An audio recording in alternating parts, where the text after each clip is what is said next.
ভালো কন্টেন্ট হলে তার যে কি জায়গা হতে পারে, তার যে কি মাইলেজ হতে পারে, সেটা আবারও আবারও প্রমাণিত। বন্ধুরা, এটাই হচ্ছে মেগাস্টার শাকিব খানের পাওয়ার, যে তার একটা হিউজ লয়াল ফ্যান বেস রয়েছে। সে নিয়ে কোনো সন্দেহই নেই। তার খারাপ ছবিও 10 থেকে 20 কোটি টাকার ব্যবসা তো করেই নেবে। কোনো ছবি তার ফ্লপ তো এক্স্যাক্টলি তুমি ভার্ডিক্ট দিয়ে দিতে পারো না, কিন্তু একটা নামের ব্যাপার থাকে। তো মেগাস্টার শাকিব খানের কাঁধে গোটা বাংলা সিনেমার সম্মান দাঁড়িয়ে রয়েছে, এবং সেটাই সে আজকে রকস্টারের মাধ্যমে তুলে ধরছে, বা আরও বড় করে তুলে ধরছে।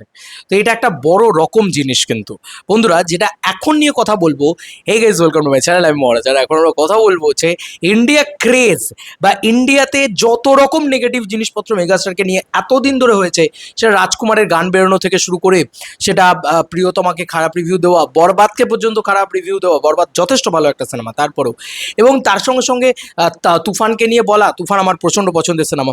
তা এগুলো সবকে মানে মানে ছাপিয়ে চলে গেছে হচ্ছে রকস্টার।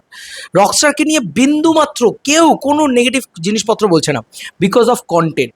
আমি এটা দেবদাকেও বলি যে দেশু সেভেন হচ্ছে, যা হচ্ছে সব ঠিক আছে, গিমিক হচ্ছে সব ঠিক আছে, কিন্তু ব্যাপারটা হচ্ছে content is the ultimate thing. Content যদি ভালো হয়, একটা মেগাস্টারকে যদি মেগা লেভেলে প্রেজেন্ট করা যায়, এবং তার সঙ্গে সঙ্গে মেন স্ট্রিমে যদি এত ভালো কন্টেন্ট তৈরি হয়, তাহলে যে তার রিফ্লেকশন বা রেজাল্ট কী হতে পারে, সেটা দেখতেই পাচ্ছ। আজকে ইন্ডিয়া এত সেলিব্রেশনে কেন মেতেছে? আর দেখো, যতই বলো না কেন ইন্ডিয়াকে বাংলাদেশের দরকার নেই, বা বাংলাদেশ ইন্ডিয়া, আমি এগুলো বিশ্বাস করি না, ভার্সেস করতে তো বিশ্বাস করিই না। আর আমরা ছোটোবেলায় তো কোনোদিন ওভাবে দেখিই নি, মানে আমাদের বাড়ি থেকে তো কোনোদিন এভাবে শেখানো হয়নি যে বাংলাদেশ মানে বাংলাদেশের সিনেমা, ওরমভাবে দেখানোই হয়নি। মানে ধরো শাকিব খানের সিনেমাও দেখছি আমরা, দেবদাস সিনেমাও দেখছি, জিদ্দার সিনেমাও দেখছি। হ্যাঁ, দেবদাস জিদ্দার ছবি ছোটোবেলায় একটু আগে আগে দেখেছি, যেহেতু আমাদের এখানকার নায়ক। আর শাকিব খানের ছবি মোটামুটি 2015-16 থেকে আমরা শাকিব খানের সিনেমা দেখছি। এবার এই টাইমে কখনো আমরা ভাবিনি যে এটা এটা অন্য দেশের নায়ক বা ইয়ে। আমাদের কাছে অলওয়েজ ছিল যে শাকিব খান একটা বাংলা ছবির নায়ক, এও একটা বাংলা ছবির নায়ক, তার সিনেমা দেখে আমি মস্তি পাচ্ছি কিনা এটা ইম্পর্টেন্ট। তো আমাদের কাছে ওই ব্যাপারটা ইম্পর্টেন্ট, যে আজকে ইন্ডিয়াতে যদি ক্রেজ হয়, তাহলে সেই সিনেমার কালেকশন বেশি হয়। এই নিয়ে আমি অলরেডি আগেও কথা বলেছি। তোমরা তুফানের দিক দিয়ে দেখো, তুফান কিন্তু যখন মানে কন্টেন্ট মেটেরিয়াল ড্রপ করছিল, সকলে খুব পজিটিভ ছিল ইন্ডিয়া থেকে। তার রেজাল্ট তোমরা দেখতে পেয়েছো কি হয়েছে। আচ্ছা চলো তাণ্ডব, আচ্ছা চলো প্রিয়তমা, আচ্ছা চলো প্রিয়তমা বাদই দিলাম আমি। আচ্ছা চলো যে ছবিটাকে নিয়ে মূলত কথা বলবো, সেটা হচ্ছে তোমার বরবাদ। সেই ছবিটারও মানে আফটার রিলিজও পাবলিকের ভিতরে ওই তোমাকে ভালোবাসতে লাগবে, ভালোবাসতে লেগেছে 1 সেকেন্ড, বলতে লাগবে 9 সেকেন্ড, এসব ডায়লগ বিভৎস ভাইরাল হয়েছিল। সিমিলারলি আজকে আহ, মানে এক তো দেখো হিউজ ভিউজ জেনারেট করছে, এটা মেগাস্টারের পাওয়ার। এটা মেগাস্টার, বাংলাদেশের বক্স অফিস মানে মেগাস্টারের দখলে, সোশ্যাল মিডিয়ার ভিউজ মানে মেগাস্টারের দখলে, চোরকিকে মালামাল করে দেওয়া মানে মেগাস্টারের দখলে। ভাই 64কে ভিউজ জাস্ট ইউটিউবে, কিন্তু আসল তো গল্প খেলেছে হচ্ছে ফেসবুকে। বন্ধুরা, অবাক বিষয়, জাস্ট মানে 16 ঘন্টার ভিতর, 16 ঘন্টাই তো হিসাব মতন আমি দেখতে পাচ্ছি, তো তাই সেরকমই দেখতে পাচ্ছি। যাই হোক, তো শাকিব খানের অফিসিয়াল পেজে চলে যাই। হ্যাঁ, আমরা তো সকলেই জানি 1 মিলিয়নের ওপরে তো হবেই, কিন্তু ইতিমধ্যে মেগাস্টার না, নো ওয়ান লাভস মি দিয়ে এটা দিয়েছেন শাকিব খান। নিজের তরফ থেকে একটা মানুষের প্রমোশন দেখেছো? তো যাই হোক, আমি তোমাদেরকে আরও কিছু জিনিস রিল সেকশনে গিয়ে দেখাই। 1.2 মিলিয়ন, আমরা জানি তো 1.2 মিলিয়ন মানে 1.4 মিলিয়ন তো দেখতেই পাচ্ছি, এখানেই দেখতে পাচ্ছি। মানে আমি তোমাদেরকে বলছি, অল অ্যাক্রস মিডিয়া প্ল্যাটফর্ম, তুমি এসকে ফিল্মস থেকে ডেফিনেটলি হয়তো ছাড়া হয়েছে, বা আর আর যা যা প্রোডাকশন হাউস আছে সেগুলো সব মিলিয়ে হয়তো 2 মিলিয়ন ক্রস করে গেছে। ভিউজ তো পেয়েইছে, কিন্তু এই যে ইন্ডিয়াতে যারা যারা ধরো সো কল্ড ক্রিটিক, বা যারা ধরো সো কল্ড মুভি নিয়ে আলোচনা করে, শাকিব খানকে নিয়ে আলোচনা করেন বা বলেন, যাদের ওপরে হয়তো অনেকের রাগ আছে, আমি সত্যি কথা বলছি, যারা শাকিব খানের ছবিকে ভালো বলেননি এতদিন, কারণ তাদের মনে হয়েছে যে কন্টেন্ট ওয়াইজ সেই ছবিগুলো অতটা ভালো নয়, তারাও কিন্তু আজকে ভালো বলছে। তো এটা হচ্ছে একটা ভালো কন্টেন্টের জায়গা।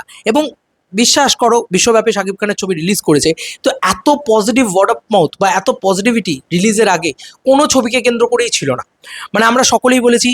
আচ্ছা তুমি একটা কথা আমাকে বলো, এটা প্রথমবারের জন্য হচ্ছে না কি এই জিনিসটা, যে কপি কপি বলছে না কেউ আর?